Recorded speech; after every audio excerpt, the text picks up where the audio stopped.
I think some of the issues we really tackle today is that pollution itself, the constituents that make up pollution, are so much more varied and complex than we've ever had to deal with in the past. It's not just bacteria and viruses, we're also thinking about chemicals and heavy metals, and also the impact of having too much of, say, a nutrient or something in our waters.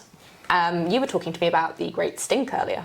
I was. So the Great Stink is fascinating because London has various means historically of accessing sewage. Obviously, we look right the way back to the ancient Roman settlement of Londinium. That would have been a cesspit-based system. You would have had local cesspits and those responsible for then carrying human waste and animal waste out of the settlement to larger sites.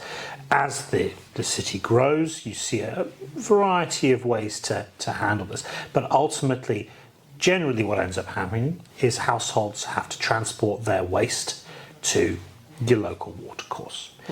And this starts to trip up over, just very obviously, the sight and the smell of a contaminated water where you don't want to pull water from it. We start to bring water in for these water pumps, starts to be drawn from places where they're trying to avoid people putting their sewage in. And this is all predating John Snow. This is all building up over hundreds and hundreds of years. Even during the Great Fire of London in the 1600s, it was proposed then for a sewage network to be installed in the reconstruction, although ultimately not done. I was going to say, I did not know that. I just remember learning about Samuel Pepys and his diary. Absolutely, yes. It sort of happened a little bit quietly. It's not that widely discussed. And I'm not entirely sure at the time how seriously it was taken. This wasn't necessarily considered a problem.